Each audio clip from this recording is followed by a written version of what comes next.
Helps if I unmute my mic. Welcome, ladies and gentlemen, to episode 6 of US Insight, now rebranded Salford Insight, because we be Salford. Brilliant introduction, as always. I am Novi Kane, your host. We're talking about Ree-Sports Game of the Year. Exciting topic. It's not as clear-cut as it has been in past years. But I'm joined by a stacked roster. First, the deep-voiced, bearded,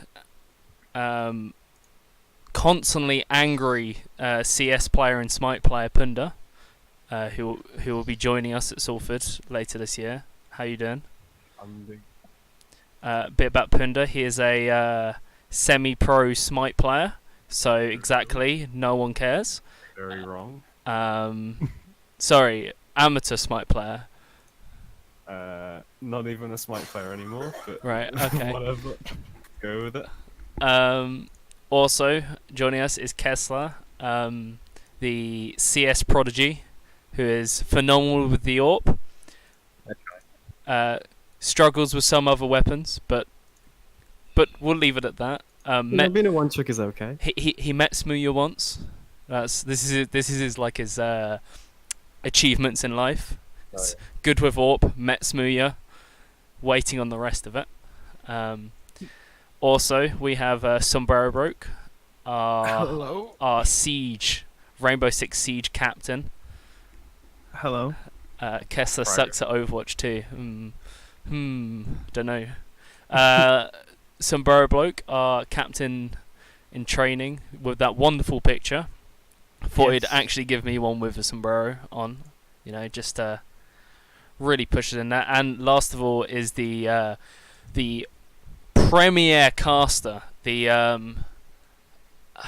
worked for ESL once. The ECS. ECS. Sorry, wrong company.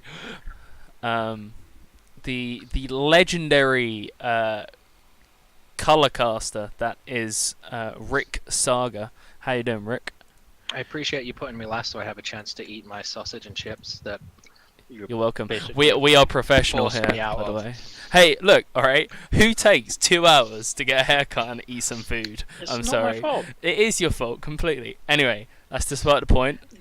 Just on the subject of off the point, can you imagine not having the sub alert thing on Streamlabs? Jesus, Morgan. Look, what is this? alright, okay, Amateur I've been having problems the whole time. Thank you for your sub. Alright? Stop complaining. Right. Appreciate it. Let's get right into it. All right. No more. No. All right. No more Philly D more impressions. Please Right. no. Let's get right into the Oh, podcast. Said no more There we go. impressions. No, No more. no, you. I do what I want. Right. So, we'll be looking at the Esports Award 2018. Of course, everyone knows about these. For sure. Exactly, which is why none of the people who are currently on this podcast knew about them until I pointed them out. I know about them. That doesn't vote. Even better.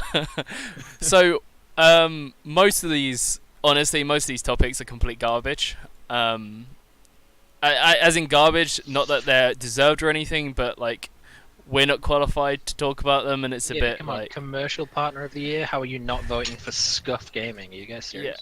Yeah, exactly. So what we're gonna do is we're gonna roll our way through some of these, leave out some of the others, and then get onto the juicy Ree-Sports Game of the Year in that top right bit there. Wait, they're not even on commercial partner. They're hardware provider. My bad. See, look, you're already messing up already. Right. So let's go through firstly to Esports Breakthrough Game of the Year. As you can see, it's just going to be Fortnite. I mean, Yeah. can any of the others actually be? Oh, well. I want to say Dragon Ball Z? Battalion. I really want to say don't Battalion, think- but it's too small. I don't think Call of Duty has a fan base anymore. I don't think Ca- anyone. Call of Duty still Does- does have a does- big fan base. Does it count as a breakthrough game if they just release another game each year and they carry Yeah. on the esports scene through it? I don't think Somehow that, it is. like I think anyone in NBA or FIFA is going to be bothered enough to vote for anything. So there's casual players anyway. I think it's like difficult to call it a breakthrough game if the game is, like you said, pretty much the same every year. Like FIFA and NBA, literally the same game, just with a different number at the end of it. Call of Duty, I can understand sort of with this one because they've gone like back to their roots, you know, the boots on the ground like it used to be back in the good old days, got rid of all the jetpacks. So I guess it's a breakthrough to finally realize that people don't like that and do what made it popular in the first place, but it's got to be Fortnite. I feel like that's the way we're going. After all that, it's Fortnite. Like, I'd be very surprised if it wasn't. Right, are we in? Before Clash Royale comes out on top. Are we? Debatable. Yeah, Esports Clash I Royale. think to be fair, That's a good phrase, hasn't it? you could say something about the mobile games because it's like something that hasn't really been done before the past like year or two. So I guess in a way there's a breakthrough, but no, you're right, it's Fortnite. Is Arena of Valor another mobile game? I haven't heard Yeah, of it's that. it's a mobile MOBA, Oh, which Was I would that the say one hasn't which been got done sued? before. Was that the one which got No. sued, or was it a different one? No, which that got was sued like by Riot. wasn't Arena there, of Legends or something. There's Vainglory, so even Arena of Valor isn't the first mobile MOBA, so even that's difficult to call a breakthrough. So yes, Fortnite. Fortnite. Yeah, it's Fortnite. Right, Okay. esports commercial partner of the year. We'll skip that one because we all know it's going to be Turtle Wax. yeah, it's of course. definitely gonna be Turtle Wax. I definitely just look up what that was a second ago. It's Good G Fuel, advertising. dude. All right, esports They're coverage. partnered with Splice, so Right. that explains a lot. Esports coverage website of the year. Wait, I think how this did is. Go- How what? do they Let's go have ahead. commercial partner of the year and not have Sour Patch Kids? Sour, sweet, gone. Overwatch League, my favorite. Anyway, carry on. So sorry, I don't watch that Don't watch trash. Overwatch, yeah. Yeah. I can tell. So esports coverage website of the year. We got some actually decent contestants in this. We got Dot Esports. Like these are the main ones I'm picking out. Inven is pretty big, but it's not big in the West, is it? It's more for Yeah, this it's isn't generally global, Korean but China user. it's mostly HLTV. Korean. HLTV is fantastic, but it's only Counter Strike. The Score, I don't know about their website, but their app's like really good. I use it a lot, and Liquipedia just fills in the gaps around everything else. So I'd say if you want pure stats, Liquipedia is like the way to go. If you want stats about CS:GO, it's HLTV. If you want something which is up to date, it's the Score, and if you want actual like news, it's the Dot or the Score. I'd say. I don't know. Problem is HLTV is good, but it only covers one game. Yeah, exactly. Yeah. Like Yeah. It's really it's good at covering that one game. It's got Yeah. photography, stats, news articles. Yeah, It's got it but all. everything else though covers I like think multiple games, just not in there's- as much detail. There's something you can say for ESPN. They've definitely like grown a lot on the esports side of things, specifically like this year, and it's actually like helped a lot to get people who are traditional sports people to actually like see esports as something legitimate, which I think helps a lot. So you could definitely make an argument for them there. Yeah, And they have like the background of traditional sports coverage, so the journalists like tend to know what they're talking about and how to word things to make it actually sound interesting. So yeah, you could go with that. the other thing Especially- is. Go ahead, Kessler. Yeah, the main ESPN Twitter, it usually tweets some Overwatch League stuff. So it's definitely getting the coverage out there. The other thing which I think is important to note is not just the platform of the website, or it says website. Of course, a lot of these companies are organisations. So like the Score has been doing a lot of YouTube series, going to the history of like Dota players, League players, CS players, and their YouTube channel is thriving. They're the only, I'd say the only one of these companies which is branching out and has more of a presence on other social medias other than their website. Like if you were to take foot traffic across all the organisation, I think the Score would probably be up there as one of the top ones actually, because their YouTube channel pulls in like hundreds of thousands of views on each video. And then I do love this story of like yeah, each individual player. yeah, like they do the story of Scream or the story of Simple, or they do like Dota players, like. So I think that's important to consider. I don't know if they themselves are considering that like comes the brand from- in total, but or Can I quickly give a shout out to Ruben for responding 4 hours later to you saying, "Are you around later?" And he says, "Yeah, I'm around." well, it's too late Nice. now. I've done all the graphics and the assets. You can't fit in, so Appreciate it. Love me some Ruben. yeah. Rip Ruben. Can we get a Rip Ruben in chat? Yeah, can we get Rip Ruben in chat? What were you gonna say, Jamie, beforehand? I was saying about like the score doing all the videos and everything. Would that come under something else? Like, I that think come under, I like, think I think if it is considered with the app and everything, I actually think the score should yeah, win the that. Score, the score and- does really good coverage on Yeah. stuff like that. Like, And I think they will win it. If it's not considered, then I don't know. I see a strong argument for ESPN with what Rick's saying, but also Liquipedia just does everything. So I I don't know. feel like HLTV is definitely a contender. It's definitely expanded its stats. As in, Yeah. like, it's been really trying they've to done go it, more they've in got a lot depth in the better. game. I feel like HLTV is like setting the benchmark for what other games should like aim for with their coverage, but sort of non-specific ones like ESPN, The Score, to an extent Wikipedia is like you kind of just can't go that in depth with all the games because you'd have to hire like 100 people Yeah. to do it. So I think you just have to like try and find a happy medium, and some of them do better than others at that. It, I will. It doesn't help that Riot keeps all its stats from all its Yeah. LCS games locked away in like in a cupboard somewhere, which they can just pull out to the casters at random moments. Well, of do they course, not show like? they show stats, but like none of the stats are like accessible for people to look into. If that makes sense. So like there's this one called Jungle Pressure. So it's like the position, how long a jungler basically spends near a different lane. In essence, That would be jungle like, proximity. by the way. jungle Get proximity. your Ps Sorry, right. sorry. And so for that stat, like that's something they calculate, but we can't access that stat. We'd have to work it out ourselves. Because So you see, with the superior MOBA, I'm joking, but with Smite, like they do show a lot of their stats, and they give the stats to the communities, and like, a lot of people from the community do like their own sort of graphs and things and that sort of stuff to show how people have been playing in the Pro League. But then they also have their own wiki that follows all of the like tournaments and stuff. So they don't really. I don't know if with a lot of the smaller esports, if these websites actually cover them.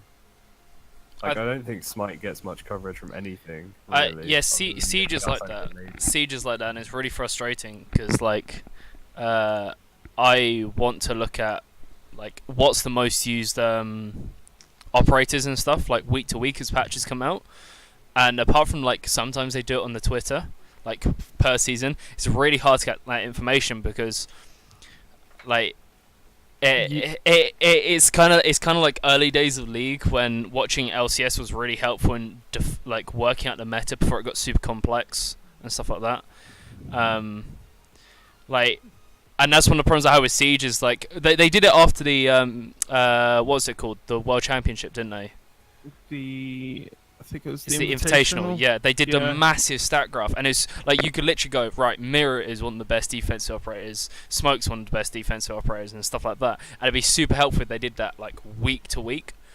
Yeah, it's like this sort of like new season of Pro League. They've been like doing sort of like every other week they'd release the stats, but for some reason they don't do it every week now.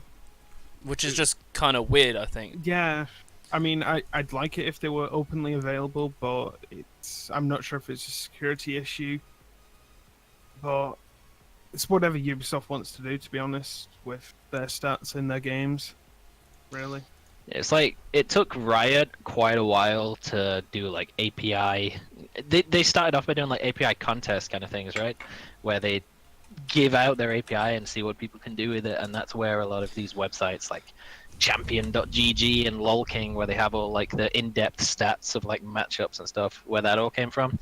But I can't imagine like Ubisoft being the cool kind of developers who'd be like, "Hey guys, we've got all this API for you. Go ahead." They seem like the kind of guys that would keep that stuff under wraps, like pretty heavily. It'd Similar take a to lot of Riot. convincing to get them to actually release it and make some useful tools out of it. So what's our consensus on this award? Let's come to a conclusion. I I reckon. would go for the score, but only because I like watching their little video documentaries they do on players and stuff like that. I reckon it's. I'm going to go for the score as well. That's going to be my vote. We've got 5 people, so unless it's somehow a tie. I think It's not I'd really a like tie. Dot like is it Dot. Yeah, you wait a minute. You talk The about dot. Dot because I don't use it personally. I mean, I occasionally like, catch a few articles from them that I see on Twitter, and like some of the articles are really interesting. They've been delving quite deep into some Rainbow Six Siege stuff. I think they did some. I think it might have been a player profile on Fabian from Penta, and it was quite a surprising article because like it's not like anything that I've read before. Yeah.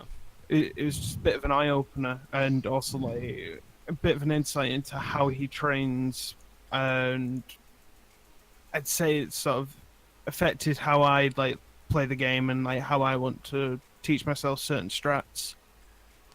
But that's sort of all I've got from Esports. I think the I'm- Dot does good work. I think it's they don't branch out enough to get people in. If that makes sense. Like Yeah, that's what the score's doing, which is why more and more people are using it. And HLTV just does CS better than everyone else does. So Because the thing for like a coverage website is like, yeah, you can give points for, oh, these guys make good content, they do good articles, the writers know what they're talking about, but it's like, how accessible is it? And I think probably the best ones at making it accessible would be ESPN, because that like appeals to a wider audience because they already have one, and the score because, like you say, it's on the app. They do a lot of like video content. So honestly, I think it's got to be between those two for me. right. I'd say that wraps that one up. It can go a lot of different ways, I Mm. reckon, but we'll have to see. It's one of the few ones which doesn't have the massive Fortnite behind it. So we'll leave this next one. Esports Game of the Year. We'll come back to that one, and we'll scroll down to Esports Hardware. No, just kidding. No, Next we'll one. ignore that one. Scuff Gaming, let's go. Esports Journalist of the Year. I thought this is a good one to cover. So we got your boy Thorin, with his angry ranting style on his YouTube channel. He recently did one about the move of Tarek to Made in Brazil, and it basically ended up being like the latter half of it was just a 15-minute rant at Tarek. It's rather fair entertaining. I'd watch it if I was you. It's good. It's funny. But other than that, he does do very good content. It's a shame he doesn't do like more events. I'd like to see him on the analyst desk more, to be honest. But I think it's Okay. just because he It's kind of because like he picks and chooses his places. yeah, he does. And also, I swear there's one event he was like one company which doesn't work for him because he like bashed Poland at one. I can't remember. It's a long time ago. We didn't Probably. mention. Like wasn't Richard Lewis kicked out of something as well? Yeah, but I think that's been sorted now. Just You could imagine. Yeah. thank you, Swifty. Sorry, I don't have the Streamlabs stuff set up. Like I've had problems with this. I don't know why the channel name's not capitalized, but thank you very much. Oh, thank you very much, Kessler. My Thank boy. you. I love that guy. Hey. Yeah, Kessler. Shout out to my boy Kessler. Look at that Heard face. he met Smooya once. Yeah, I Yeah, heard follow me that on too. Twitter for all the updates. Anyway, let's get back into this. So, Journalist of the Year. So we got Richard Lewis, been around a long time. I mean, my vote's just going to him anyway. Like, it doesn't matter what any of these other people do. My vote's for Richard Lewis because I only know of him, so I mean, I only know of the Counter-Strike people, and it's Decay and Richard. Travis does a lot of the League of Legends stuff. Yeah, Travis is like a weird one because he's not sponsored at all by anyone, so all of his content is basically his own. Yeah, So he used to do it for like Yahoo Esports, but they closed dropped down. him. Yeah. So now he has to like pay for himself to go to all the events and stuff, which is like it's Brilliant. nice, I guess. Copy Like, master there in the chat. yeah. Jacob Wolf is like the equivalent to, is it DK? Is that his name? DK, Yeah, DK, yeah. he's like the League of Legends equivalent. He often, with all the roster changes, he leaked a lot of the roster changes well before they happened. Yeah, I remember that. Richard Lewis did get into a fight with a Dota pro over something on Twitter. I remember him talking about that. And there's like I mean, I've both, been through fights with a lot of people. but Recently, both sides say different things on that. If you follow Richard on Twitter, it's literally every day. It's just he has an argument with someone else. Yeah, he did one recently. So you know, there's this players association now. Yeah. He had one having a go at the video or something, and it was one of Travis's videos, and Travis was like I can explain like what I learnt from it or whatever from his like point of view about it, and Richard was like so dismissive of his opinion, kind of thing. I don't know, like it was a bit. Like which is granted. Like I don't know the relationship Travis has with Riot, but they're fairly close. So I think Richard was coming from the stance of, well, you know, I don't know how much of Riot is talking or it's your opinion. If that makes sense, like kind of thing. Which I suppose is a fair judgment. But then again, like these are other people in the community you're working with or could be working with. The guy's offering to explain it to you. You don't really need to be a dick to him about it. I don't know. That's Wow. like, Okay, that was a naughty word. that's a naughty word. Ban me. I dare you. Getting judged. Quit in the Yeah, The I ban feel, habit comes down. I feel like Slasher you can't really vote for. I don't know. I like Slasher, but I feel like he's been doing more Overwatch League content, but recently he's been leaking stuff. And one of the Yeah, recent there's- controversies was the one with Fisher. Fisher, yeah. There was Yeah, like and a that's been going down, and massive Fisher thing. hasn't responded like well to that. So it's been basically like you leak information that someone doesn't want, and it just starts shit. So there's been a bit of drama about that, and just, yeah, when you're trying to leak something, you don't want to leak stuff that's very personal and piss people off. Laura Valley or whatever. I have no idea who that is, so that's a good start for that one. French League of Legends community. So she's for a very, very small community of people. She just like interviews SOAS every day or something. And like players of against all authority. Emily Rand. So I she's see worked a lot for of her stuff, but- ESPN Esports apparently. That's what she's doing. But I don't read the ESPN stuff. Like I don't use that. That's why I didn't talk about it before. And we've also got Fion on fire. I was like Fion non fire. Right, got there in the Fion- end. I don't Theo have no idea who this fire. person is. Leon does mostly League of Legends, but he's been doing more Overwatch stuff. So I mostly know him for the Overwatch stuff. Right. So I mean, it's probably going to be between I'd say Richard Lewis and Thorin. I'd Mm, assume. I feel like Richard Lewis and Thorin have been around long enough that people respect them already. But if you're talking about of the year, I think DK's been doing most of the work. Yeah, I've DK's seen a doing lot of pretty stuff from big this year DK. as well. And he does a lot of stuff behind the scenes, like helping players. and There was all that something sort of on. stuff. Did you see? It was literally on Reddit today. It was like Face It. Something to The do rules with they had the change? rules change where it was like Yeah. if you played in the minor, you're ineligible to like sub for a team that plays in the major qualifier or whatever. But apparently that rule has changed, and people were like, some of the players and managers were like getting antsy about it on Twitter. So DK is just there like, I will investigate further, like immediately, and then Face It just like we were just like, hey, DM us, and he was like, I'm on it, guys. He's like first on the scene. Balls to the wall, just trying to like find out what's going on. So guy works hard. Give him that. Is Law Valley? Is she on LCS? Is she the new interviewer for it for EU LCS? Don't. Because you know they ULCS is on right now. Why don't we like hope a game's finished? She's actually in an interview right now. Wait, wait is is that her? I can't tell. Oh yeah, someone in Twitch chat just said Laura is a babe, so I'm assuming that is the new interview girl. Yeah. All right. So okay. So that's why I said when it just said French office of I'm skim reading things. So that's why I thought she only worked for like the French League of Legends community. Hey, let me But check my that's fantasy pretty points. cool.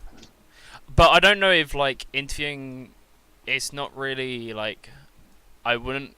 Would you call It that depe- journalism interviewing someone as part of a broadcast? It depends on I'd say what that's more of like a else host. they do with it. Yeah, You know what I mean? it essentially just says like a charming way of coaxing answers and an insightful approach and like reporting to the games. So maybe she'll do like post game interviews like Travis does with players kind of thing, or maybe she has done that in the past and now she's working LCS. I don't honestly know, but Anyway, one way or the other. let's get to who we think is gonna win it. Our vote. I I reckon think DK. You, DK. DK. Why I'm DK? down for DK as well. His ass off. He's not full time esports stuff, so he's basically he does aviation. It looks like an airport or something, but he's been working his ass off. He's doing a lot of work and he does a lot of stuff behind the scenes as well for the players. So I feel like when it comes to journalism, he's the man. Okay, that's the vote. Any disagreements? Any counterpoints? Thorin, he's a top lad. No. JK, I feel- that's Richard. I feel like Lewis, so- Thorin and Richard Lewis kind of like cheating because Sombrero has been It's quiet every because year with there, him. there, I- there literally I do- is no Rainbow Six Siege. Yeah, I just don't know any. Amazing. Right. All right. So it's sort of between DK and then It'll be one of the Counter Strike guys for sure. probably yeah. right. Esports photographer of the year. Joe I'm Brady, gonna say because that. I've met him at ECS and which he's a is- top guy. Is this Joe Brady? There's Joe Brady. The guy with a lot of hair. I don't know any of the photographers, to be honest. No, neither do I. So we can all agree it's Joe Brady. Cool, great. Right. Yeah. Okay. Apparently. Okay. Esports publisher of the year. So we're all in agreement. It's Bluehole. Yeah. Yeah, it's Blue Hole. Yeah. They've won one hands event down. Berlin this Game year. over. That's Shroud and Doctor Disrespect. Obviously the best esport publisher. Yeah. I don't know. How do you measure this? Like Ubisoft. It's kind of difficult because most of these companies have released like one game that's actually played as an esport, with the exception of Valve and maybe Blizzard if I you think count it's Heroes just- of the I think Storm. if you So wanna it's count basically it as- so you're basically just answering based on the game. Yeah, I mean, I think that's I- what you're supposed to do though.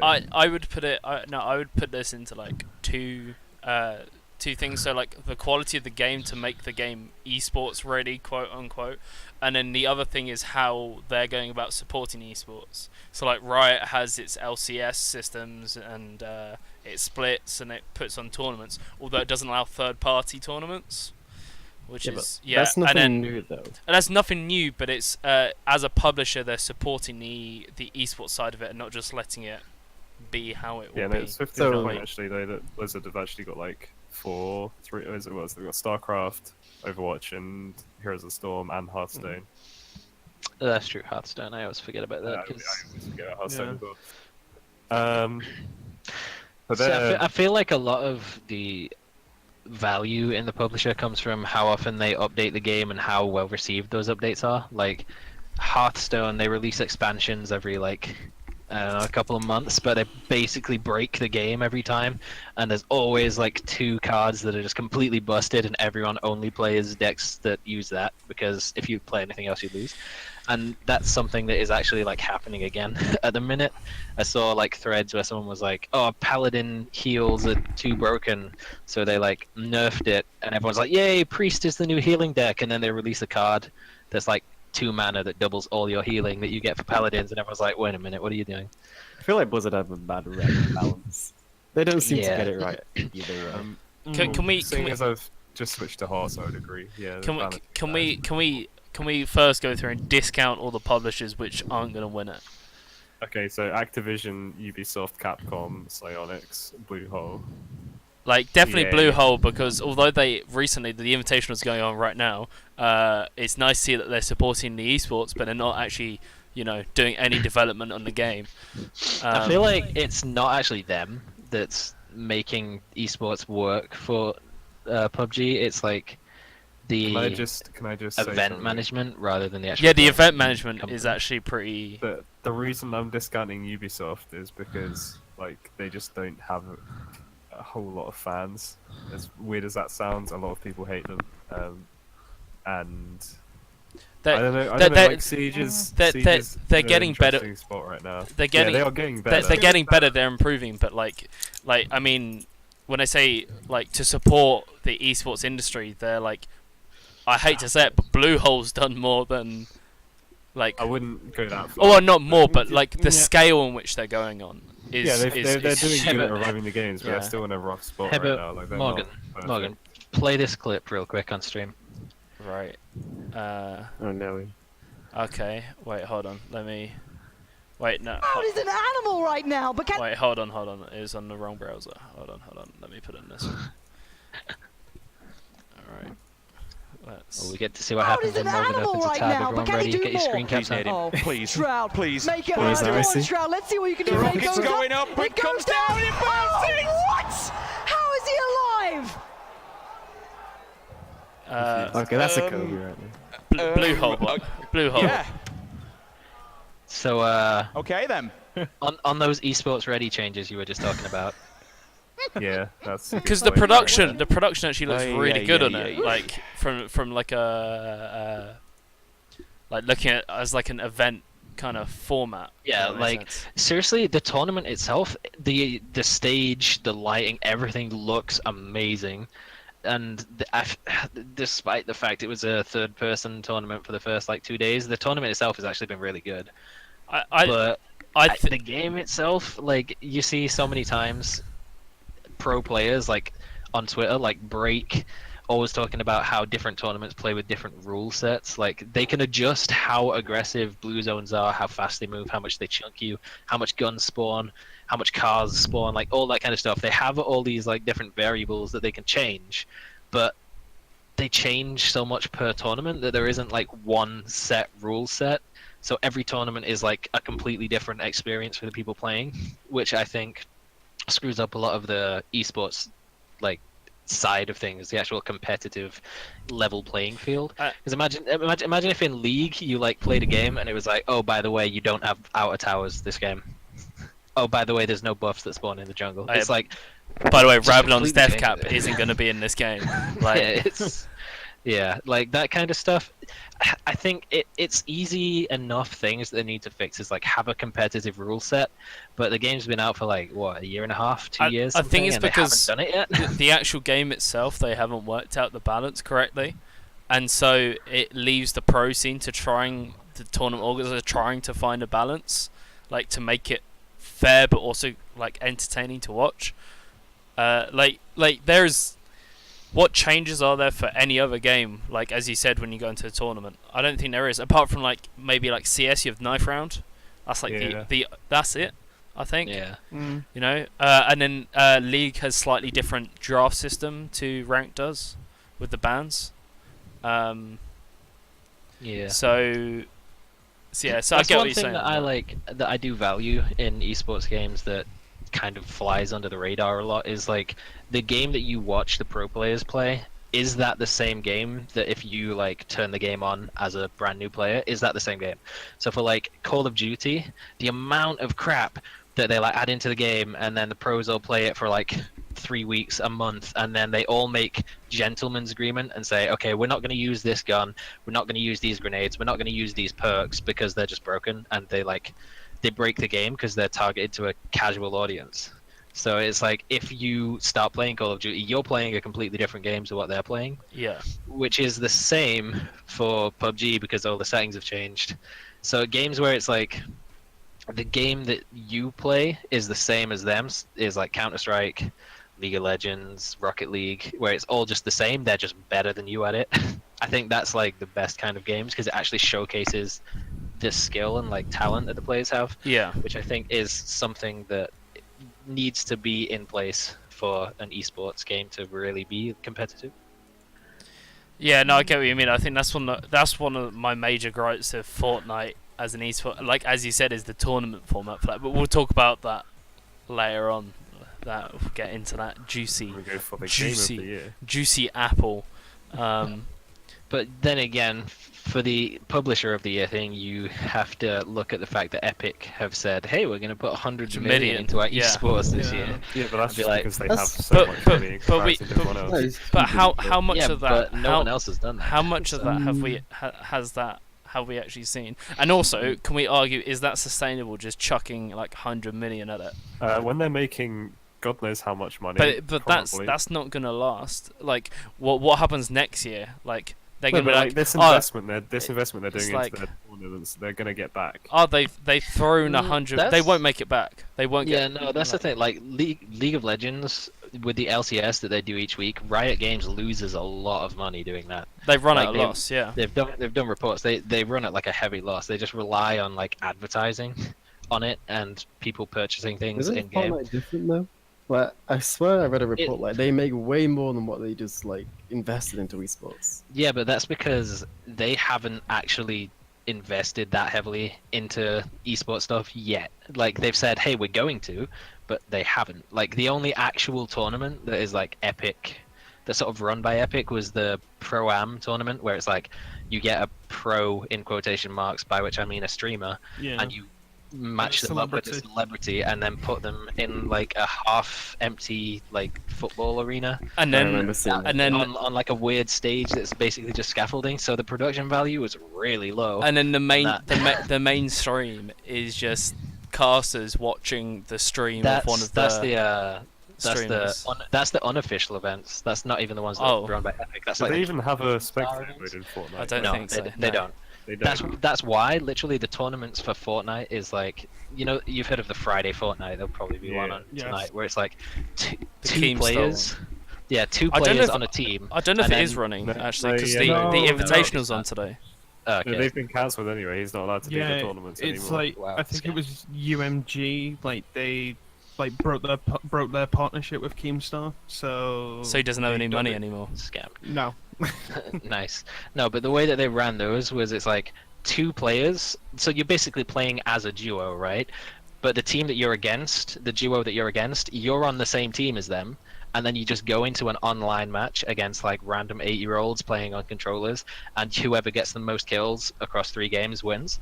And that's the format for that tournament. And the place where they stream it, because there's no spectator mode, they literally just restream the stream, and they can't have game sound, otherwise they'll have like the streamer talking.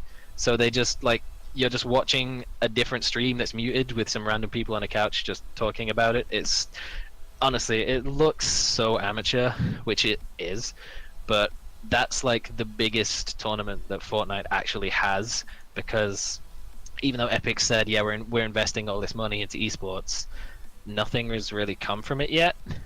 So I don't think you can really call them the publisher of the year until they like prove that they're at least competent with putting events together on the scale of like what Bluehole has done with this PGI. Because goddamn, that stage looks so good. So if Fortnite could get something like that going, yeah, sure, then maybe they'd be in contention. But for now, I can't really say I would put them anywhere near the top. I mean, I'd say like out of pure just proven ability, I'd say Valve. Although, like, I say Valve, they literally just put on 2 majors and then let the scene just do its own thing. Which, I don't know. That really counts though. Which is- Like, they support the game and all that, but that's Well, they all say, do. you say support, they Yeah, have they- they have one person sitting in the room doing occasional patches. The I think rest they of them have, are... like, the 30 people. No, they have one person, because the rest of them are all working on Steam, because that's where the money is.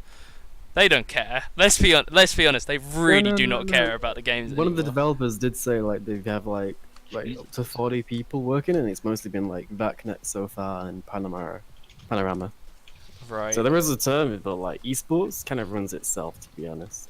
Well, yeah, because they just go, oh, we're hosting a major slot, and they sell it off Yeah, at the highest they bidder. just have like basic rules, and then like the TO handles everything else. All the Counter-Strike team have to do is pretty much advertise whoever's hosting the major. Like that's their part in the esports. I don't know if they give funding to them or anything like that. Or They give the allow- $1 million for like the major spots, and then everything is just third party. This is where having Ruben here would be useful, because he can actually talk about the fighting game scene, because none of us really pay I attention. mean, I don't. Yeah. I don't think any fighting Even- game I don't is think there's Yeah, much, match the level of like there's Blizzard much community scenes are. in the Yeah. fighting scene. I think- it's there. I think It's just not as It's not as nowhere big, near as but I big mean, as any yeah. of these. It's not I- as like. E-League has tried to help Presented like the either. fighting game community, but then there was a bit of backlash that was going on. It was really weird between think Richard Lewis. With and, all like the Yeah, I remember franchise. there was a big fight between the fighting community and Bruce Yeah. Willis again. it was really He weird. got So- it's involved always in an Bruce event Willis, and though. they didn't like him. I mean, like it was literally. I think it was. I don't know if he did something to upset them, but they started like attacking him. I don't know. This could be like this is what I've seen at least. But I think Uh, E-League has done like really good job of like Street Fighter or Tekken or which one it is. They do like a series called Challenger, which is like kind of like a reality TV show. So like if you're into the more the personality side of like the fighting game community, you'll really enjoy that. And then they release all the gameplay on YouTube, which I really enjoy. It's a good point in the chat though. The Smash game coming out next year, so maybe fighting game community will be. Which developer Way said it higher up like? there. He said it was just a party game and they didn't really care about like the Oh, esports yeah, side of things. but Yeah, yeah, it really shows like the publisher doesn't care. Yeah, I gotta say, like, for me, like, although Blizzard has a lot of games running, like, a lot of them, especially at least at the moment, are fairly small. However, this year they've got the Overwatch League, and I think just managing to get the investors for that is actually really impressive. Because, like, I mean, like, pre this year, like, if you think about it, everyone who was saying, "Oh, esports is going to be big," was all people in esports. Like last year, you still had ESPN, like, you know, like people on television, like bashing esports Yeah. and stuff like that. That was literally like a year ago, and in a year, Blizzard has managed to get huge companies to invest into Overwatch League. Like, regardless of what you think of the game, like that's impressive as it comes. I wouldn't say like the companies like football teams and all that have already been invested in esports. For me, it's really just kind of like Wait, let me- Overwatch on the Overwatch League is just kind of the scale. Yeah, That's what no, they're going for. that's what I mean, to get people to commit to that scale. Like, So I think it's impressive. Red Eye tweeted out today. There's a lot of like what you're saying is people are saying like esports can't or won't attract like non-gaming related brands to Yeah, he's like been their thing. tweeting a bunch And of he's stuff about like, this week, like specifically this week, Domino's have announced a sponsorship partnership with Gfinity, which is like the UK esports Yeah. scene thing. Yeah. Talk has sponsored esports through Aston Villa, the football club, who are like invested already. Turkish Airlines have sponsored Blast Pro Gaming. TSM, their parent company, raised $37 million in investments. The former eBay chief executive officer or whatever invested in the Immortals. And ESPN, ABC, and Disney have all signed deals for the Overwatch League. So, yeah, I think, especially like recently, there is a whole lot more big name so basically, companies I think signing on board. Blizzard get esports publisher of the year. It's basically what we're saying. Yeah. I think. I think that's where they've we're heading they've with done they've done the most to grow the scene. Although that being said, Riot has had Coke as a sponsor for their World Championship for years now. Like, Yeah, all the but- way back in season 5. Yeah, but Riot has the World Championships in like 2.5 months, and they still haven't announced dates or Good point. my venues. my gripe with Riot is the format that they've put on it to try and control it has actually hindered League's growth as a game. Like, one of the reasons CS is so successful is the fact that there's so many things going on, and it means players also don't get burnt out. Like, it's not that a bigger deal if a team doesn't want to compete at ESL 1 Cologne, because they can take a break for a month, practice, and then go to the major the next month. With League, you take 1 week off, that's it. Your career's done for the year. That's you know. I don't know if that's the way that I would spin that, because I see a lot of tweets about pro players saying like oh, there's too many events and they're happening too fast. It's like one weekend they're in London playing ECS, the next they're flying out for ESL, next they're flying out for E-League, and then flying out for Starladder or playing online or whatever. It's like they just never actually get a break. Yeah, there's going to be oversaturation, but the point is that they can take a break if they want Yeah, to. but these guys are like, they're used to competing and playing at the top level. They don't want to not be playing in tournaments, and it sucks for them to have to miss out on them because it's, like you say, it's oversaturated, and it's unsustainable to literally fly out and go to a new tournament every single week, which I think is something that they could definitely do with controlling a little bit of on yeah, definitely. specifically for CS:GO. But League is the inverse, where you spend 9 weeks playing in one region, and then you get to Worlds, and then the meta's completely changed, and it's a completely different game. And it's like, well, you know, we just spent 9 weeks practicing in our own region, and then we're suddenly playing against new teams, new style, and a new meta, and it's like, yeah, I don't know. Whereas, like, I don't know, because Overwatch League, you don't have that, because basically Overwatch League is an international league, because the vast majority of players in Overwatch League are Korean anyway, and the next highest is like, I think there's something like 58 Korean players or 59 in Overwatch League. Korean players. Yeah, and then the next highest is like American players with like 12 or 18. So they don't get a chance to have international events on the scale of like Dota's the international or League's Worlds or like majors in Counter-Strike, because they basically do that every week.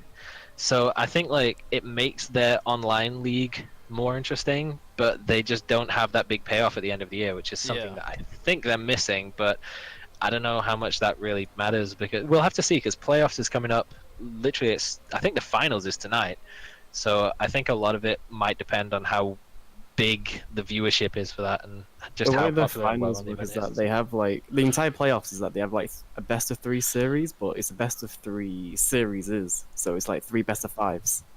So they have like one every night, and then we have 1 best of 5 tonight, and then we have 2 best of 5s tomorrow, depending on whether it's a tie tonight or tomorrow, I should say. Right. Also, the Call of Duty World League is happening this weekend. Just throwing that out there, guys. Right.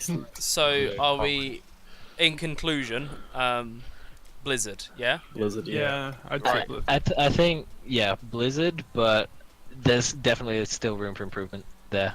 I do There's think room for improvement. Psyonix has been really good, but they're just not big enough. Yeah, I don't know. There's really not so much that they can change with their game to keep on top of updates. So a lot of updates they've been putting out is like, hey, new crates, hey, new black market decals for your cars, hey, a new shape of car, and that's pretty much it. Because if they change like any of the mechanics, it will screw up literally like 2 years worth of practice for all the pro players.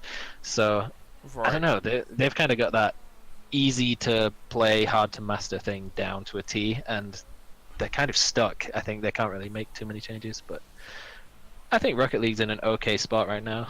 But yeah, still Blizzard. Right. Next category. So we've got these bottom 4. Bottom right is going to be Twitch. Like, Facebook. Twitter. Sorry, the ESL. Oh my god, that was awful. I do prefer like YouTube as like for the stream quality. I don't really care much for Twitch chat. That's true. I'll give it that. It's Actually, definitely between. I feel like Twitch YouTube and is really underrated as It's a between stream Twitch and service. YouTube, I do like. But the viewership isn't there. I actually like the YouTube gaming thing. I don't know how much you guys use that, but if you're ever like watching a stream, change www in the URL to gaming dot and then YouTube dot and then the rest of it. It's actually really good, I think. I don't, but yeah, if you do like the sort of Twitch chat interaction things and the copy pasta spam, you do miss that on YouTube. But yeah, it's probably going to be Twitch, though. must Yeah, There's probably. no competition. Definitely not Mixer, No. but Mixer is the worst. Like It is awful. the worst, It's awful. the worst site I've ever used. It got It's better. so- It got better, and then it got worse again. It's so buggy. Twitter's video player struggles to play GIFs, so I don't know how it's going to do like Yeah, I don't know how live that's. streams. So I don't know how that's a streaming platform. Yeah, I until don't know I've how never it's seen even a live in stream on contention. Twitter before. Right. I don't even know what Snipe is, so Yeah. Oh, Twitch. Snipe is actually pretty good. Like Snipe is like it does specific events. So for like CS, you can spectate like certain players and like different like cameras and like spectating over like certain bomb sites and all that. Okay. So if you're interested in like watching a certain player, so like say you're an Abbey fan and want to watch Simple all the time, then you can specifically think- watch Simple. Yeah, Snipe has like a similar issue to HLTV. Is like it does a lot of what streaming platforms would want to be, but it's too like narrow. I think. It's like- a niche, yeah. Yeah, I respect it. Like I, it does what it does well, but it doesn't really do much else that the others don't. But Right. still, So Twitch, yeah. basically. Yeah, Right. Twitch. Okay, esports videographer of the year. The Next. only one I've ever heard of is Damien Estrada. I've not heard of them. Any of them, I don't think. yeah, Maybe but nothing. Pitch from Optic. Yeah, You know the Optic guy. yeah. Only the Optic guy I know. No one else. Oh, Damien Estrada because he was involved with Breaking Point, Oh, okay. that good stuff. I've heard of Gabriel Ruiz. He's a 100 Thieves, right? Yeah, Yeah. I but thought yeah, I did. it- 100 Thieves. I was like, okay, I haven't heard of them. I just- it's mostly just like team related stuff. So it's basically which team makes the best videos, which, yeah, Right. it's Streamer so of the weird. year. Okay. Well, Tyler. we know who's Okay. gonna Well, win no, it. sorry. There's the esports supporting agency of the No, year. no, Yeah. come on now. Come on now. Wait, you're telling me you don't want to vote for Freaks for You Gaming? I don't even know. I've never heard. I didn't even I know would what go it- for Code what Red EA because is. only because I know like they support London Spitfire and Red Eye is involved in that. Freaks for You is a gaming-focused marketing agency. That's not the best name that you could pick for a marketing agency, but you know what? We'll let them have it. Right. Let's get onto the stream of the year before we get onto our Ninja. I mean, yeah, it is gonna. Ninja's gonna win, but It's gonna be I Ninja. don't agree with it. Yeah, he's gonna win. He will win, but no, please. I feel like Tyler One has done like really good content. Tyler One's the best. Man. It should be. Like his really- content is insanely good. Mm. It should really be between Tyler and maybe Doc and possibly Shroud, just for entertainment value. I love when Oscar does that little when like someone says something and he's It's like, "You're an not- idiot," but I don't really want to call you out on it. Yeah, but Doc is entertaining, like straight up. What about Pokemon? I don't know. Who Oh, it is. is this the ASMR awards or what? He does Alright. IRL streams and Fortnite. I think Tyler One wins this because he's put like I every now and then I he does like really good Like what did he do for like Worlds like League of Legends? Where he did his own like casting stuff. Yeah, when he had the Yeah, fake. that shit. That was good Yeah, shit. Like that- I don't that even was, watch League of like- Legends, but I appreciate that. Yeah, I don't know, man. It's really weird. Tyler One is on such an upswing recently. Not like stream quality or whatever. It's basically the same as usual. But he's rank 5 in the NA server of League right now, which is nuts considering he was like permabanned on all of his accounts like a year ago. But I don't know. He's one of those like way back when he first like started streaming. I was like, this guy's such a moron. Why would anyone watch him? But like the more I watch him, the more I'm like, this guy's so funny. He's like. He's so good. Even but I like I don't like League at all. Don't understand it. Have never watched it. I just will don't- watch some of his stuff occasionally. I don't know how much like esports awards would want to associate with someone who was permabanned on 20 accounts in a game. That's what. He's That's, no matter he's how- reformed. Yeah, that- no matter how reformed he is, though. that's why I don't think he has Dr. the history. Disrespect will win because yeah, of the which whole is the cheating situation. on his wife thing. I'm pretty sure he won it last year. Yeah, he did win Was an that award. before it though? I'm Yeah, pretty sure that that's was what- Yeah, before. that was yeah. before it. Yeah. So, I don't That think was Stone like Mountain when he was 64, really who even- popular. Stone Mountain 64. He used to make like jungle videos for League, and then I've never heard his name for like the past 3 years, and now he's apparently. No, Just- doesn't he do the just things Facebook. where he goes into like Battlefield games and be like, Yes. "It's Oscar Mike, we're Oscar Mike," and then like pretends to be like a commander or some crap. He does Yes. videos like that. Yeah. Okay. I like how the awful like a retired CS:GO player on this. So I mean, like it. I've got to say, I like the way that it's just all the streamer of the years is just people who used to like be involved in esports scenes and then somehow disgraced themselves or just left and then became streamers. or Like- or wasn't good. Summit. Well, Sorry. Hey, He come on. gives good memes. Leave him alone. Summit carried Mythic in that one game. I mean, But- he also walked into a Molotov and died and Yeah. lost the round. That's He true. literally has a term He named created after a new himself in spot. Yeah, Counter-Strike. new call out. Yeah, exactly. It's But good. then, like, you've got like XQC who like just got kicked out of the Overwatch League Okay, because okay. he used XQC is literally interesting.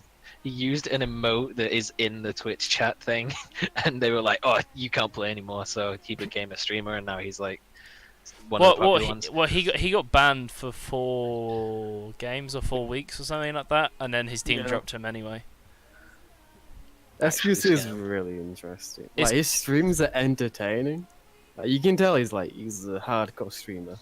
He's Yeah. like, I think like the comparison is like, if you think, imagine old Tyler 1 but not as toxic, or like not as malicious, and then you recreate him as XQC, and he's as insane. And he does all these weird stuff. I think there's a clip of him where he does like colorblind mode and turns up the saturation, and it mirrors the map. Like, it was so weird. And he's just playing Tracer when he's a main tank, and he's just a weird person to watch. And it's fun. Like, if you like the loud people when people are streaming, then he's definitely someone to keep an eye out for. I'll take your word for But it. isn't the whole being Hmm. loud thing, isn't that, like, in the weirdest way, kind of bled in from the YouTube community, where you get a bunch of these, because, like, a huge demographic is kids. If you're loud and energetic, kids will watch you. Like, Like, doesn't when matter you what look you at those say. YouTubers though, like they're not actually loud people in general. But if you look Is- at XQC as a person, he's that's who he is. I mean, is that actually like the case for streamers though? Because literally the next option is TSM Myth, right? He's the Fortnite streamer. He always gets like 45,000, 50,000 views. He doesn't come across as like an obnoxious, loud guy. He seems pretty Right. chill most of the time. But I mean, he's a Fortnite streamer, so the majority of his viewer base will be Children. young. But like, I don't know. I don't think he's over I'm the pretty top sure or he anything like that. is quite over the top from what I've seen. I mean, sometimes. occasionally, sure, but Like from the I don't exactly go and watch it, but like highlight Same. videos, whatever he does well, overact. I mean, things, if so- you're watching highlight videos, people will pick out the highlights where people overreact. It's not yeah, like that's what I mean. Like it's not I mean, yeah, it's completely true. accurate. to I'm how sure he you could is. probably get like a Shroud highlight video that makes him look like some kind of hype beast. Oh but... no, not He's- at all. No, you're right. Oh, No, you're right. I've watched Shroud highlights, and it's just like he just sits there and doesn't say much, or he Yeah, just kills you're people. right. Like he is But, silent, And then you've got Courage. or he just giggles whilst doing it, which is even creepier to be honest. Oh my god, so as. Okay. You got Courage. He used to cast for the Call of Duty World League and League or whatever their weekly thing is. And then he quit that and he's now a Fortnite streamer under Of Optic. course. Yeah. He's doing pretty good for himself as a streamer, but he can be one of those ones that is like over the top a lot. But I mean, he was always like that when he used to cast Call of Duty as well. But he's definitely like Call of probably Duty. one of the biggest like up and coming streamers. But I mean, it helps that he already had like a bit of a following from card casting. But he does okay. He gets about 7,000 viewers most of his streams. I also agree with Twitch chat. Logan Paul should win Stream of the Year. That's true. Yeah. Definitely not Hashinshin. Leave it Logan out. Paul was taken. Logan Paul carried Summit. Logan Paul carried Summit. So yeah, so it's probably going to be Ninja. Ninja. If you want to go with pure viewership, like as a streamer, he's pretty poor. Yeah, no, he is. I Yeah. like for me. I it want to would- say it would Tyler be- 1, then XQC. Like For me, it would be who Shroud or- all right, who I think should win, Tyler or Shroud. Who I think will win, Ninja. Ninja. Ninja does wins by default. Yeah. Yeah. like he just does at this point. Um, I'd be surprised if he didn't, but it could happen. it could happen, but I doubt it. There's a score of 9-year-olds. Sorry, no, that's PewDiePie. Score of 12-year-olds supporting his content. Let's get into the Final Pick one. category. So no one's even going to make a case for Pokimane. Okay, wow. You No, guys are- because I tried to bring it up and he just said, "What is this a vote for ASMR streamer?" I was like, "All right, well that's pretty much no one I said mean, anything else." These IRL streams, and then she plays Fortnite, and it's like, eh. I mean, Most of the content offline comes from like, GG, what's it called, like, Scara. background company. What's it, like the group of people she's with? What's it Offline. called? Yeah, Offline TV. Yeah. Yeah, which is That's Scara not really and her. Disguised It's like Toast, everyone and that's else like it. together. Yeah. Like if it included offline TV, then I would like But definitely put her up. But Lily Pichu it does work for them as well, I guess. yeah, they're in the same house. But it's mostly just Scara and Disguised Toast that carries that thing. But I don't know. Pokey gets a lot of viewers, but I don't think it's because of anything. She's other just than, popular because she's popular. Yeah, it's popular. That's usually how you be quotation popular. marks. Right, final one. Some people say Shuddy it's Overwatch. Okay, I'm gonna quickly go through who I think are the big contenders, and then we'll go through who we think isn't. So firstly, Overwatch. Of course, Overwatch League has been just come through. Counter Strike. They've just been doing their thing, really. they've just been But actually, no, they have. There's the Barclays Grand Slam, which they added, as well as the new Legend stage in tournaments, adding new stickers to teams. There was also the was it the Omen challenge or something? Yeah, yeah. There was the Omen thing where they actually like had show matches for HP Omen, and then wasn't the Intel challenge? I can't remember, where they had like, if you win 3 events in a row or something, you got like extra prize money. Was that the Intel Grand Slam where they get £1 million? Yeah, and it's the Yeah, Barclays and there Grand was Slam. like other rewards and stuff if you did certain other things. Yeah, there's stuff like that. So so there's that one. You've then got Dota with its monster prize pools, and like especially like similar to the League, a lot of its viewership is like more eastern regions. You got Dark Horse PUBG, although I think we discussed earlier, the game's just not in a state where you can actually make it competitive because its tournaments are pulling its weight, but the developers themselves aren't. League of Legends, huge franchising changes to the NALCS, which is massive. Not necessarily on the scale of Overwatch League, but it's a big step.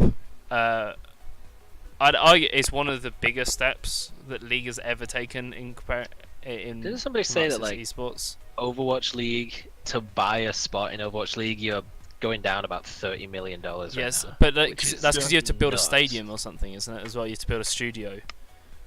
I think wasn't that It's it? just disgusting. I think that's part of the deal or something.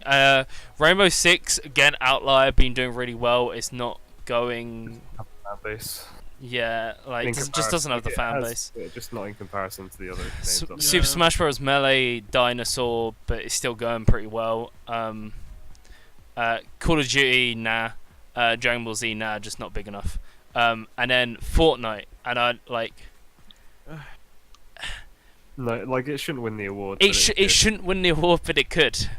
Like, so all right. So I'll phrase this into we'll phrase this in 2 ways. We'll say firstly who we think personally should win the award, and then afterwards we'll do who we think will win the award. Yeah.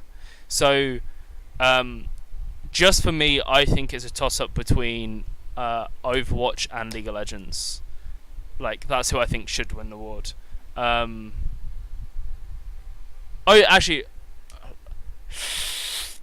Overwatch, League, and CS. Actually, I'll do that mix. That's for me. I'll narrow that down later on. But Kessler, let's get you. You are Overwatch. You and Sombrero are Overwatch experts. What's your views on this? Who do you think should win this award?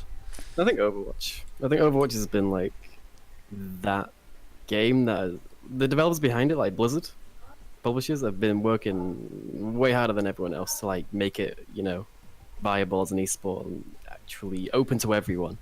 Even though it's only US right now, like its aspirations you can believe that you can achieve that right now. I'd say it's grown a lot. It definitely has grown a lot. I mean, I'd say when I first watched Overwatch League when it started, seeing that stage, it just sort of made me think that Blizzard are actually putting a lot of effort into it, and they want it to succeed, and it has done. I suppose. I'm guessing they're looking for money back on it. Will they make money back on it? Yeah. It's a long-term project, so it's kind of Yeah. like even if you lose money, still it's still a successful project. Like if you look at if you ignore the state of the game, the way the meta is right now, and the way pros are upset about it, if you focus purely on the Overwatch League, it has been very successful. As in the viewership is very consistent. So I was getting 100k per normal game. I feel like we'll see with the playoffs tonight for the grand final. Yeah, Really prove where it is as a game, as an esport. Yeah, I can imagine the grand finals getting maybe about 500,000. Yeah. Potential. With the advertising as it is, it should be huge. That's my theory anyway. But Yeah. when we measure what is esport of the year, for me it's not the game itself. If you look at CS, it doesn't really do much. It's doing what it does normally. If you look at just events, you can say CS is always going to win because how can you compete with CS? You have Katowice, Sydney, Cologne. You can't really beat those. But with the Overwatch League, I think it's very unique. As in, it's trying its best, and it's done a very good job so far. It's one of the more unique ones out of all of them. I think I get what you're saying about uniqueness, but just because something is unique doesn't necessarily make it good. If I'm going to play devil's advocate quickly, Saga, what was the point you said earlier about how Dota has the invitational and CS has majors and League has world championship, and you talked about the Overwatch. Can you talk about that? Yeah, I think the way that I think Kesler more than Oscar was coming at that was when it says game of the year, I'm I disagree with your thing where you said I don't look at the game specifically itself. I do, because I think anything else would sort of come under the publisher of the year. So I think for the actual game itself, the Overwatch League being international, just as it is, I mean, yeah, that's a thing that definitely affects viewership, and as you said, it gets a lot of views just for normal games. But again, you have to think of that as if that was any other game, international games always get more views than just regional games. And basically every Overwatch League game is an international game, and it's like you said, there is no international events other than Overwatch League for Overwatch Blizzard stuff. So that's kind of the cap of where the viewership will go, will be the playoffs that starts tonight or whatever. But so I guess that will have to be a gauge to see just exactly where the interest level is. Also, someone said something about CS dying out. Just a quick point. I just looked. You had to look up the stats as well. But the E-League Major Boston had more viewership, peak viewership, and more hours watched than ESL One Cologne did way back in 2015. So the viewership is still definitely there for CS. The viewership is still growing for CS. It's still growing. I think it's one of the reasons it's such an accessible esport. One of the arguments I was coming across with it is the fact that the stuff which has been added to it. So there's the is it Intel Grand Slam or is it Barclays Grand Slam? Intel Grand Slam. Is it Intel Grand Slam? Which is basically out of 10 tournaments starting from ESL One Cologne last year, if any team won 4 of them, they would win. Was it 1 million? There's 1 million extra. I think. Yeah. But if a team denied them that 4th victory, they won 100,000. Yeah, there's other stuff like that. It is stuff like that, and so you're getting investments. I think one of the problems is there's such a saturation of tournaments that companies are going, how can we support this? And they're actually investing in stuff across the tournaments instead. For events, I was wondering about this a lot when I was at ECS. I was like, there's so much going on. I thought events was you've got your production team, you've got your match admins, you got your broadcast guys. That's pretty much it. But Jesus Christ, there was 500 people behind the stage, just all running around doing all kinds of stuff. They had a little production office full of Swedish guys just like pumping out videos every 20 minutes so they had something to play in commercial breaks and stuff. It's like you lose a shitload of money on events, and I think Valve has it in like a weird place where they're pretty much one of the only ones that outsources events. So it's like, oh, face it, you want to run an event? All right, you spend the 7 million that it costs to do it. We're just gonna like have a game that you can play there. So it's like a weird situation. I think you definitely lose a lot of money on events, and to get the return on it comes mostly from like game sales, which is where I think like games like Counter-Strike and Fortnite, League, I guess to an extent, PUBG at the minute, but like they make most of their money back from in-game purchases, and Dota as well does all the cosmetic stuff. So I think that's like, you kind of have to have that. It's like a necessary evil to keep a game sustainable. But I think you have to look at the games that do it well. Like, I know none of you guys really keep up with pro Call of Duty, right? But have you seen the the esport team camos they put on the guns? Yes. Yeah, Oh there's lots of my game for those. God, it's literally just they've copied and pasted the logo and stuck it on the UV map. I swear to God, just copied and pasted it. It looks so bad, and like that kind of thing, that's not gonna help out too much with esports keeping it sustainable. So I mean, they have a team sponsored by Unilad, but that's really all that God What a that's all that Call of Duty really has going for it. The thing is, like, Call of Duty, like, if you look at the orgs, or the academics, you know that? Hey, look at that, Josh fixed the stream name. Nice guy. But look at, like, the actual orgs, like Optic, Envy. Most of their money does come from the fans. Like, if you look at, like, this, where they come from, like, FaZe Clan, they come from YouTube. And, like, they make so much money purely from Call of Duty. If you look at, like, the viewership of Call of Duty, it's not much, but they're still making millions from it. And then they go into, like, other esports, like CS, and they just buy the best players and make this super team. Also, I mean, It's really weird. like That. Go ahead. I was just gonna say, because we haven't spoken about it, but a lot of people saying Overwatch is having a super successful first year, which is fair enough.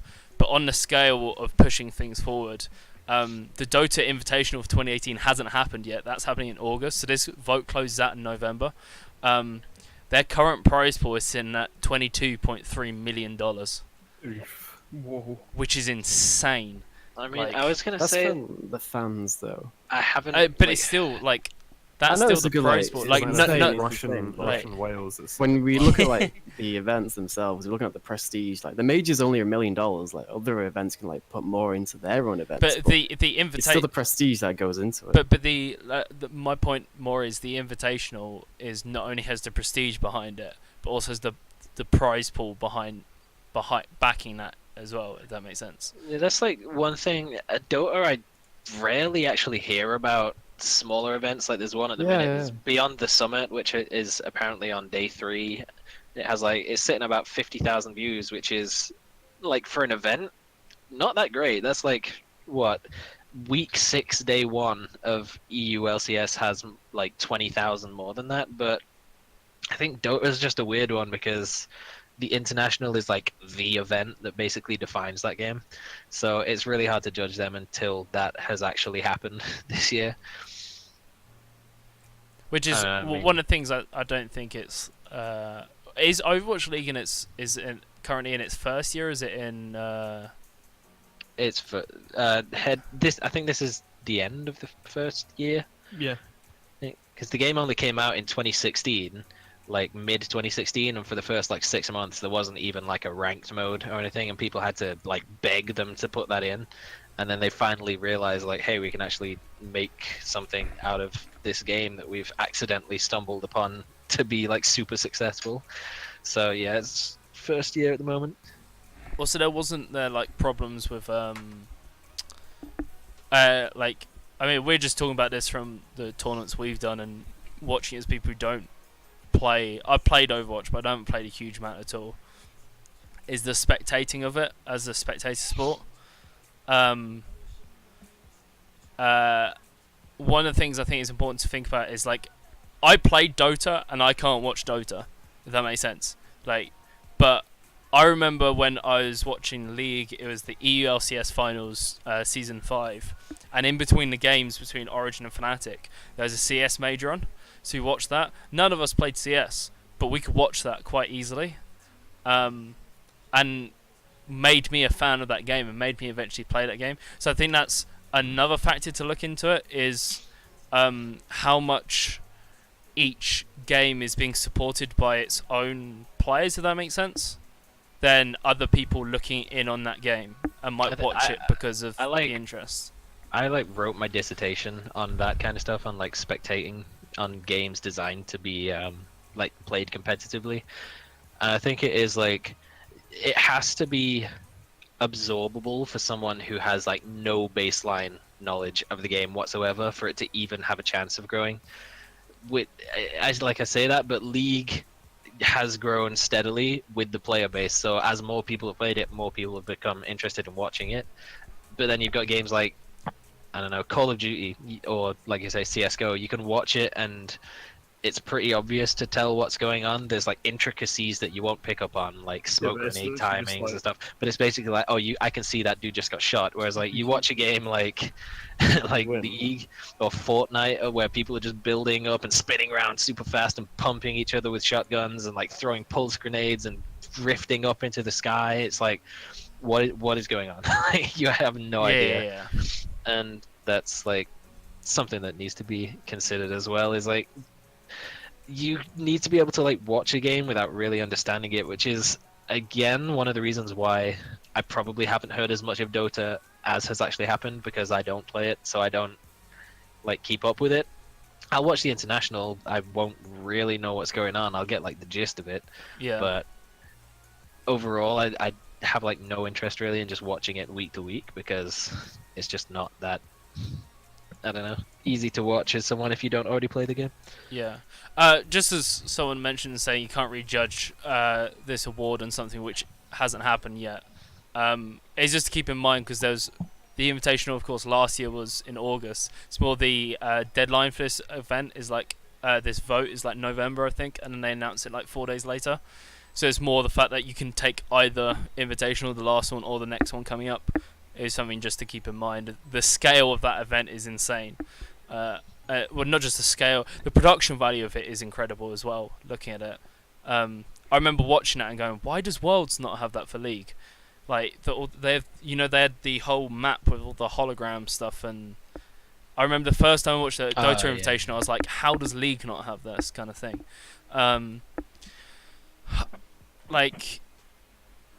To have that Steam market money. Yeah. So I think the one last thing that you need to touch on before you decide on what game is the game of the year is major updates that have happened in games this year. For example, League of Legends is just what is going on? Oh, yeah, this year? okay. Alright, leagues out. Yeah. Never mind. So it's there's discussions going on about it, but for those of you who don't play League, it's basically for the past 5, 6, even go probably 6-7 years back, because way back in season 1 no one knew what they were doing, but about 6 or 7 years ago people started to develop this idea okay, so tanky champions are best alone, they go top, you have a guy in the jungle, you have a mage in the mid lane, then you have a ranged damage dealer bottom lane with a support, and that's basically the way that the game was played consistently. There was teams that innovated, or you might call it innovated, you might call it cheesed, and switch things up just to win best of ones, but for the most part that was the way that it worked. And then Riot was just hey guys, we know it's the middle of a season, but we're just gonna take the 15 or so champions that you've always played in the bottom lane, and we're basically just gonna delete them from the game. They're not worth playing anymore. So it was just such a fiesta, no one had any idea what they're doing. It completely changed it. We literally had people. Did Reckless win MVP last season? He was in contention. So the MVP for the entire European League was yeah, you know what? All of the champions I play are not worth touching, so I'm just going to bench myself and let someone else play, because he plays the things that are more powerful now in my role. And I think Alpha Kenny struck on a good point, is the fact that melee hasn't changed in ages, but you still you do get meta changes in essence, where players like wasn't there something with StarCraft where it was always versus Protoss. always one army was better than the other, and then one guy came up with a strat and it just completely reversed the meta. Like they said it was something like Zerg versus Protoss. It was like Zergs had like a 56% win rate or something like that in that matchup, and then one guy went up against like the best of the best Zerg players in that matchup, and he went for a completely different build, and then everyone started copying that, and then Zergs had like a 44% win rate after that. Like it just tanked. It's the same thing with CS. Is like Astralis quite recently has kind of revolutionized how the game is played, but with the way they use their utility, like like the top teams at the moment, like FaZe, Na'Vi, play this really puggy style where you just have really good players. Well, in Na'Vi's case, 2 really good players, and Yes. and you basically just play 2.5. I'd call Flamey half. Yeah, you play like a simple Counter-Strike tactic. You call on the fly, and there's a lot of individuality. While Astralis is like their grenade usage. If you look at like their nade damage in a game, it's insane because they're so on CT side they're always using it, and no team has really utilized that as they have. If that makes sense. So there's a good thing in keeping things the same. You still get diversity. Part of the reason, though, that why that has become such a sort of powerful thing to do is with the utility, is Valve have finally decided, hey, you know what? Maybe it would be good if we sort of opened up the maps a little bit, like basically just removing all of the skybox on Mirage. So there's so much more like creativity. Like even with the skyboxes there, you saw like what Carrigan was doing with smoke grenades, like faking out B pushes from back A site and stuff, and that kind of thing. There's definitely at the moment, especially if they carry on like opening up maps and stuff, there's so much like room for innovation, which is weird because the game itself technically hasn't actually changed. Like the gameplay is still the same, it's just subtle changes to the maps that could honestly completely change the way that maps are played. Like a map like Inferno that has sort of traditionally always been counter-terrorist sided could suddenly just swing and be like a 9-6 T-sided map, just from like little changes to the map, that kind of thing. I feel like CS is super unique, is that everything's been around so long that it's the subtleties, and we got to a point where we see different styles being viable, like the way we see Fnatic and FaZe play, and Na'Vi. Oh, I think Navi's different to the way Fnatic plays. I think Navi's very unique with Zeus and Kayn. If you look at the way Stralis plays, it's still very different to Give simple orb. Like Navi's based on like, you know, going around the map in like bulk and like forcing utilities and doing these late round plays. Fnatic are very individual. You have Stralis, which does a mixture of like set plays and very puggy styles because they have the individuals but also the brain behind it. And then you have like MSL, who's very we're gonna take a double eco, we're gonna get all the utility we need, we're gonna play this certain set play. I think like CS is just being so stagnant that teams have been forced to like diversify. Yeah, like exactly. Be different. They have to, otherwise they'll get red really quickly. That's why I remember what you said about Na'Vi playing super slow. When me and Punda went to ESL 1 Cologne, and we saw Guardian and I think Edward like go out to like a gas station and get some food or something, and they go back, and then someone shouts, "Lush B, Sika Bliat," and then Jamie's like, "No, walk slowly and then rush B." Like in last 30 seconds of round. And rush B. Cause that's the old Zeus strat. That was the best Na'Vi strat.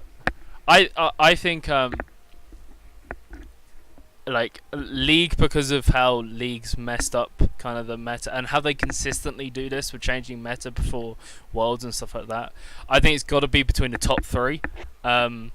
I don't think CS has had enough variation, but they're just such a powerhouse. They're just so consistent.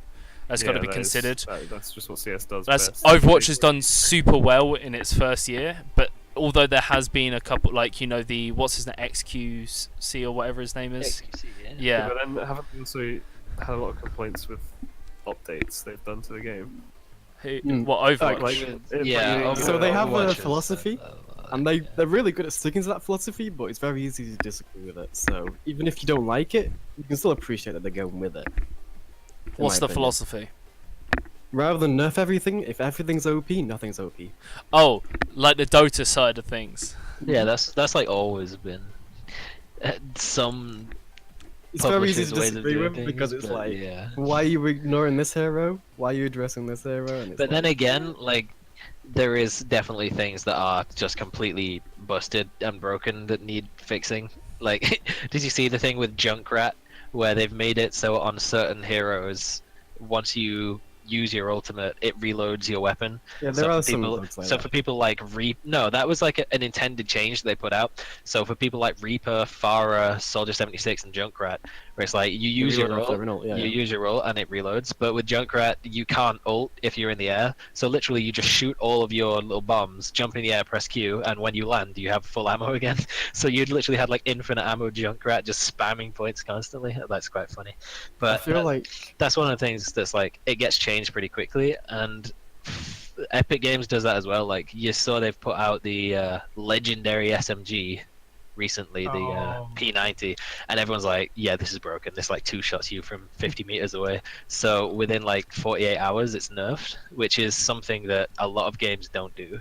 Like they have, for Riot and League, they have update cycles where it's like they very occasionally will hotfix something if it's completely busted or just breaking games, Or- like Aurelion Sol does all the time. Or like But you know, usually banning things stay banning OP. season 5 worlds banning Gragas from being picked.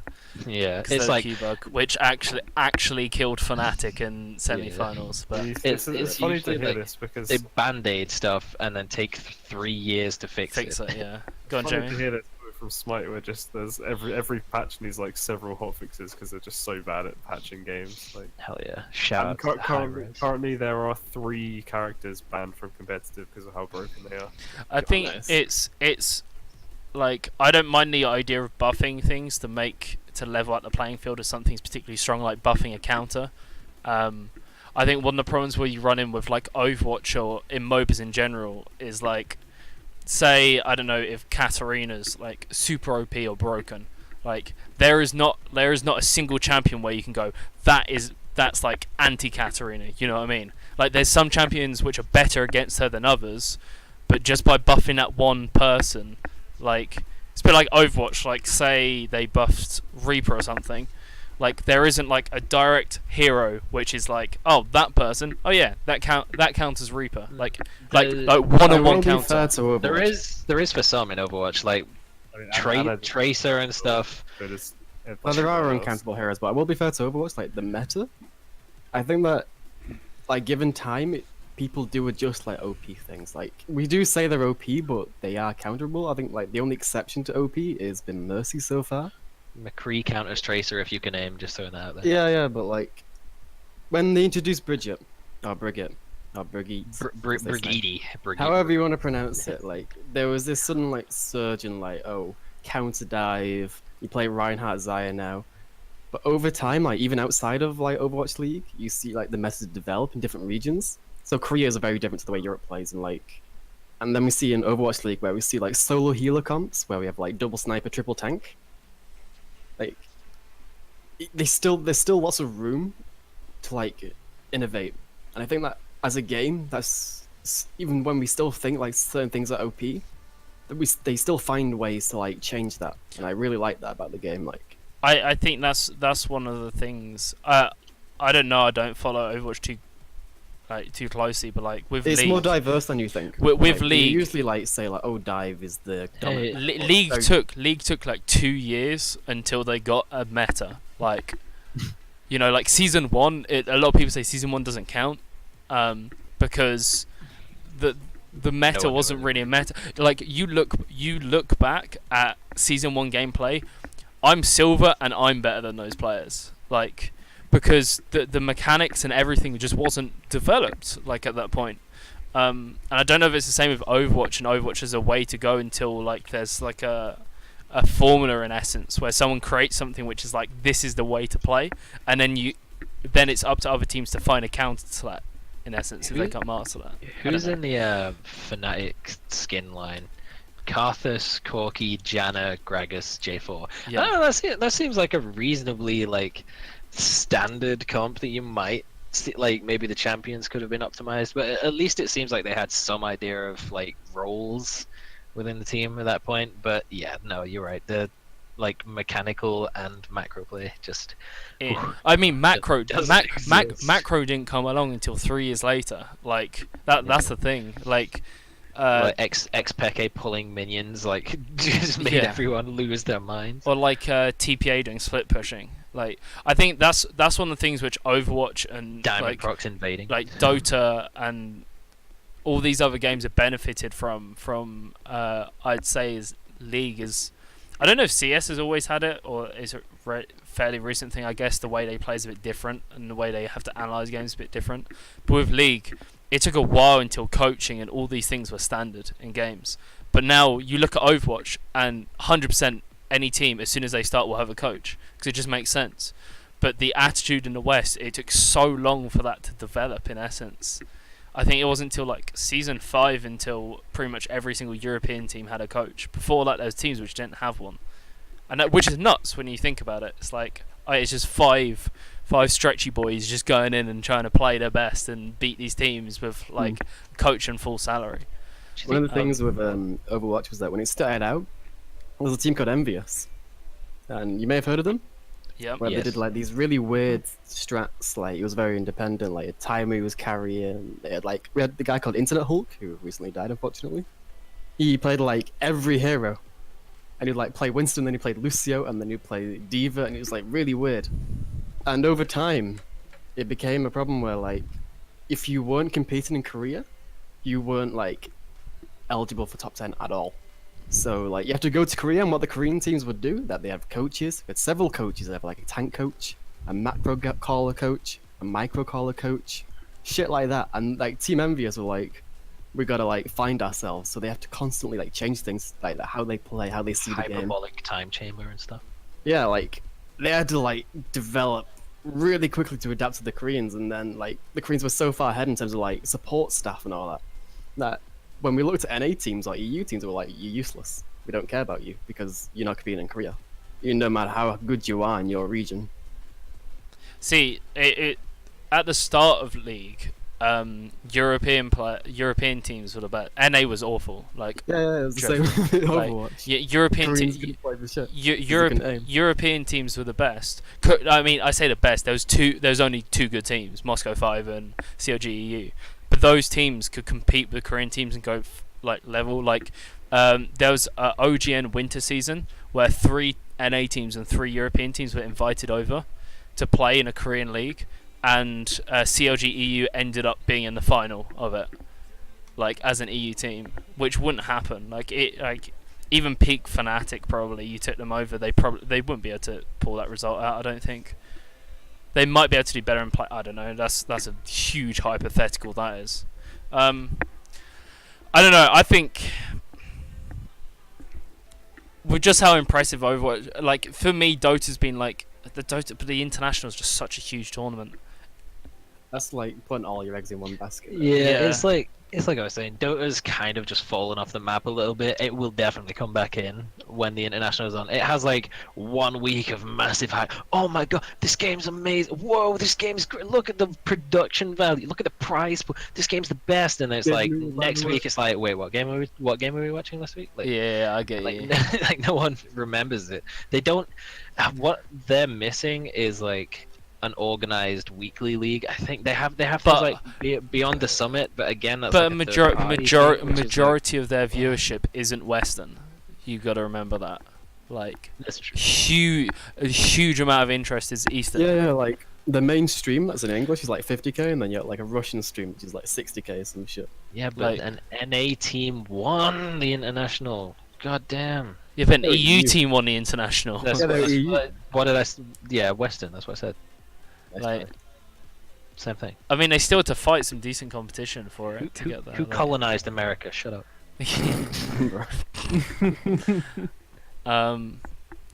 Yeah, I agree with that. Okay, if we're viewing this awards as in West, like esports game of the year in the West, then Dota's out. I agree with that, and I'd say probably League for the same reasons. To be honest, like not even including the patch changes and everything. I think although you're saying the majors have revitalized the game, the interest is not Western in essence. I think so. I think it's between CS and Overwatch. CS, we've had some of the tournaments we've had are some of the most exciting tournaments I've ever watched. The Boston major was I feel phenomenal. like you just can't go wrong with CS. Like, Like- just all the time. Okay, Not involved on the Doom server. my final answer is CS. They haven't seemed to have put a foot wrong. But Overwatch, although they've had some shaky start, they've had an exceptional first year. So for me, it's either one of those. I think CS. Just Amazing. 'cause I think CS is like, you say they haven't put a foot wrong, but I feel like they haven't also put a foot forwards. They're Yeah, just yeah, like, they don't have to do anything. They're like, yeah, we've got a pretty good game. People enjoy it, so we'll just leave it how it is. But is that really an issue? Because that's like consistency. That's kind of like how Smash has been more or less as well. But they are So- adding things like with the Intel Yeah. Grand Slam and stuff. There's not much more you can But that's like. third party But stuff. that's Like, yeah. Again, like it doesn't really come down to like which is why I don't think Valve should win Publisher of the Year at all for Oh, no, either definitely Dota not. or Counter Strike. But I think the If, game itself, if Steam is was an just- esport, they'd win. no, easy. Mm. Yeah. Well, obviously. They would Only make the one. most money. So what we're saying is, hey Morgan, play that Twitch clip that I put in Discord, and Right. then we can all agree that PUBG should win Game of the Year. oh shit. Yeah, for Oh, sure. I'm boy. down for that. The dark horse. Wait, is the Choco Taco one? Yeah, Right. Let me. Game of the Year. Is it? I don't know if it's appearing on stream. Hold on. There we go. Let's Maybe I have a can catch look. it. Oh, I mean, you got it on stream. oh God! Esport ready, by the way. Beautiful. See, I don't think Overwatch has been this bad. I mean, literally before the PGI tournament didn't, it was his name, Brandon Green or whatever, came out, the actual player unknown came out and was like, yeah, this game isn't esports ready, but whatever, let's play it anyway. I think that's kind of esports in general. Like, if you look at NBA 2K, it's like, there's no viewership. It sure has a large player base, so we'll just throw money at it and hope it works. Yeah, Did it's, someone say Fortnite? Fortnite. I've heard No, of that. thank you. All right, so I'll vote for who we think should win. Mine is tied. Overwatch, CS. It's between those two. Kessler. Overwatch. Care? Your mic cut out. I think Oh. he died. He died. All right, I'm gonna say Overwatch for him. Sombrero. Yes. I'd probably Say Overwatch. Siege, and I'm kicking you. I feel like Siege is like the one game that no one's actually talked about because It's just too small. I think it's too small. yeah. I mean, Give it's it a just year's in- time in and see comparison. if it can grow. It's slowly getting there, but Alright, Kessler said Overwatch in chat. but at this stage, Siege, like, I mean, at the moment, it's got 10,000 viewers watching Pro League at the moment. That's nothing compared to the rest of these. That Yeah, is I just mean- that is just a normal. I That's mean- not like a big. Oh, I actually, mean, that's a big even Pro League game. even Call of Duty That is a Pro big League Pro has game. 25,000. But like Right now. this is an online game that I'm talking about. I'm not talking about like an event game. Like event games for Siege get about maybe 150,000. This is like a EU LCS kind of thing, like, or LCK. That's what Sombrero means. It's like just a split game basically, not playoffs. Yeah, Yeah, but- that's all it is. But Unilad's playing. no. The Lad Bible. Get them in there. The Welcome ultimate back, sponsor. Kessler, with that. Can My mic's back. Can we just like agree that they've messed up by not putting old school RuneScape Deadman mode on esports game of the year? Yeah, Just yeah. like, That's true. All right, so they are the worst, most tragic excuses for games I've ever seen. all right, But Sombrero, your vote for My who vote- you think should win. My vote. It's gonna be Overwatch. Gonna be 'cause- Overwatch. Yeah. Saga, Rick Uh, Sanchez. Dragon Ball Fighter Z, because I have no idea what it is, so it's probably not as garbage as most of the other games Damn we've it, you talked about. took my meme away. Yeah, we discussed it in private chat before. Yeah. What is your actual vote? I mean, man, all these games suck. Like, Yeah. What do you want from me, bro? Okay, I'll go Counter Strike because I worked at ECS, so Okay. Nerd. So He's bad. all right. Bribed. Jamie said CS as well. So Whoa, what? You s- Overwatch wins, right? you said CS. No, well, no, because you two. My vote goes for Winnie the Pooh's Rumbly Tumbly Adventure. Right. Round. Okay. So Okay. basically, there was You said two Overwatch. two votes for CS, 2 votes for Overwatch, and I said Overwatch or CS. So it's split, which I think is fair. This is why Um, sitting on the fence is a bad thing. I'm sitting on the fence because the thing is, if I said CS, it's because I'm biased towards CS. If I said Overwatch, I like You're dumb. Because it deserves to win. no. No. It's like I want to pick CS because I'm biased towards CS, but also I think there's a huge. They're just so damn consistent. And I think although Overwatch is really good, like I haven't been invested in it. I haven't watched it. I think You one know, of the- like I find it hard to say this thing's really good when I myself don't watch it or don't know much Why about I it. thought tonight at midnight. So if you watch it tonight, you might change your mind. Might change my mind. Wait, We'll I see. thought it was. Oh, it's Right. yeah. For, Anyway, Tonight, I meant tonight. anyway, but I anyway. think one of the good things about Counter-Strike, you can name like D tier pro players. Like you've got the best of the best, and you've got the really good guys, and you've got like the pretty good guys, and you've got like the, you know what, these guys, they're okay. The They can B-Tech maybe people. have Oh, good you leave games. Edward alone.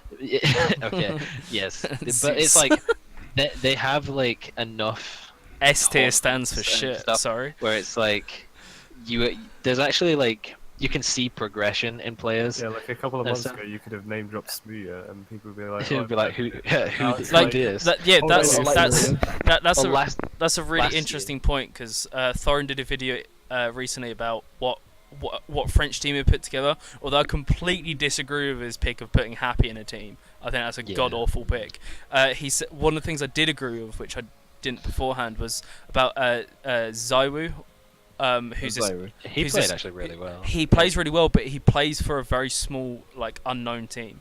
And he made a good point, which is simple. Nico, like, all these star players, when they first got into a good team, they have never performed. Ever.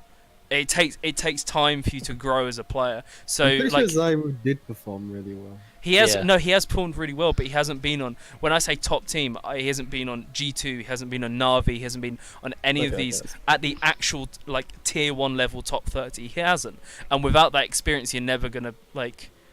Will he be able to match Simple? And like the answer is very unlikely. So. I could go on about like the French scene for ages, but that's something like with the development of players. But in 2 years' time, we could well see him being number 1 on HLTV. Yeah, Like, remember when like a year very ago, where people were calling Rops a hacker in FPL, and now he's like on Mouse Sports just Yeah, gunning fools? exactly. That's the good stuff, man. So, That's what I like to see. um, Progression. They have the tools in place. Game of the year. Oh, I'm baby. changing my answer. I'm picking CS. Screw it. CS wins. Fuck you. Right. Okay. Good. Then You I've don't got want, my boy Birdring. All don't right. want any fence Okay. sitters. Now, finally, what do you think will win this award? Fortnite. Fortnite. Nah, it'll be Overwatch, I hope. It's gonna be Fortnite, isn't It's it? gonna be Fortnite. Fortnite. It will, It's- it will be it's- Fortnite, it's- but it should be Overwatch. I or think it's Counter-Strike. between Overwatch CS. Like it's over. That's the problem. I think is all the Fortnite people will all vote for Fortnite, but the other people will vote for either Overwatch or CS and split the vote. You know what I mean? Like, Yeah. so if you added up the totals for CS and Overwatch, I think they'd win together, but not apart. If that makes sense. I just think Fortnite, like I don't like the game. I don't think it's good for competitive at all. Like they don't even have a spectator mode, man. Like how can you have competitive games that you can't even watch if you're not playing in them? But it's Yeah, too it's a- big. it's It a has too public many. vote. It, has, It is it a has too public many- vote. Yeah, so it's gonna win. So yeah, hopefully Overwatch didn't win 67-2. All right. So yeah, so Fortnite's probably gonna win that. I hope not. Like, just can all come like, together. like regardless of my feelings of the game, is I completely agree with the way they've structured, and I'm happy they're throwing money at it. It's just the way they're going about it. I think is just misguided. Like Tyler White wins Stream of the Year. like for instance, why is iJustina caster for it? Is she like- a caster or a host though? She was a yeah, but she was casting. She was casting one Oh, of the was things. Yeah, I well, she was suppose labelled just as a there for cast. host. She was labelled as a caster for it. I remember her doing hosting at the pro-am event, and everyone in Twitch chat was like, "What is she doing here? Like, what? Is she lost? But I don't know. I remember. No, the pro amateur event where the crowd was like 28-year-olds and they had them doing Fortnite dances. Oh no. Woo! Yikes. Game of never, please. The one benefit I see from this Fortnite event is the fact that there is a good chance that it might get young people into esports at a very young age, and that's what I hope happens. What I don't want it to happen is to become the flagship for esports, because I don't think as a game it will be sustainable, and also I don't think how they're going about setting up it's sustainable, and also like my frustration with iJustine is nothing to do with like her or whatever as a host or whatever. It's the fact that there's plenty other casters who spend a lot of time practicing their craft and doing their thing, and you're giving it out to someone who was slightly popular on YouTube at one point. You know, there's plenty of female casters which also need a shot as well who don't get it as well, and it's like, this is a new game, immensely popular. This is the perfect chance to give someone a break, and they're not supporting the community, which Fortnite gave has- esports its way. You know, Fortnite has such a big female audience compared to most of the other games, but yeah, and they need there's to- and I agree. and that's the thing is there's a like across, like, we can all agree on this: Overwatch, CS, Dota, League, no matter what game you play, like, you say you're a caster, and a caster from a different game knows exactly what you do. You say you're a player, that you know there's this respect and community around it. And my fear with Fortnite is it's similar to what YouTube's happening with all these TV shows coming in and dominating the YouTube scene, but with TV shows. It's just unfair for the people who actually gave way to that industry, you know, and will sustain it into the future. Like you really think half these popular people who are just hosting it for the sake of hosting it, like iJustine and stuff, are gonna stick with that and grow the scene? They're not. Like, it's a simple paycheck into being relevant again. Like, and that's the frustrating thing. They would win so much more favour across everyone else if they supported it like that, I think. Because the teams are willing to support it. Fanatics picked up an Fortnite team. Like, all these teams are picking it up. They need to give back, I think, in essence, not just throwing money. The fact that Rice Gum is a pro Fortnite player tells you Exactly. everything you need to know about that game. You shouldn't, like, you should... It's a popularity contest. Yeah. That's all it is. But it works. It is popular. And it likely. And that's my annoying thing, is the fact that everything else to do with it is also a popularity contest, not just playing. Casting, hosting, whatever, is popularity contest, and I think that's bad for the scene. Like, I think you look at some of the newer casters and stuff like that. Even some of the like the Epic LAN event. A lot of the casters in CS, the pro ones, started out at that event volunteering. You know, they met people that, like, and it means, I don't know. I think I can see a way of Fortnite. It is like a Fortnite could be fantastic for the esports scene, but at the same time it could be like god awful and dreadful and tank the industry. I don't know. That's my 2 cents rant on it. You wanted a bit of Thorin. I don't even think Thorin's that pessimistic. Thorin's not pessimistic. He's just angry. All right, it's 10 to 10, and I've basically missed all of Love Island. So can we finish, please? Oh no. Oh geez, Not that's a good point. We better go. So yeah, so our vote came down to sort of Overwatch, CS. The game we think which will win it is probably Fortnite or Overwatch. So yeah, thank you, Punda. Thank you, Kessler. Thank you, Saga. I almost read my own name out. Thank you, me. Thank you, and thank you, Sombrero. Thank you, Salford Esports. Thank you, discord.gg/Salford Esports. Thank you, Thank Twitter you, at Twitch Salford Prime. Thank you, Twitch, for giving us This platform. the platform. No, what are we called? Partnered. That's it. Yes. That's the one. Thank you, Twitch student partnership program. Thank you, Send you us more guys, goodies, please. for watching and commenting. Really appreciate it. I'm trying to think. Is there anything else we've left out? If anyone wants to sponsor us, we're looking for sponsors at the moment. Just thought I'd plug that. We have a jersey now. Yeah, we have a jersey now. Should I get a picture Yeah. of that? I think I've got a picture. Yeah, show the jersey. I'll show the jersey on stream Which actually. one's won? Are we getting jerseys for the teams? Yeah, we're Hell getting. yeah. Yes, boy. Yeah, you have to pay for it yourself though. Well, yeah. Never mind, I'm out, boys. I might just go transfer to Kiel instead. Let's find a picture so I can put it on stream. I think it's down here. No, that's a picture of Charizard. Charizard, That's the Charizard that I inside a think. mango. What? Yeah, don't ask. Maybe it's in Jinkies. downloads. I'm trying to find it. There we go.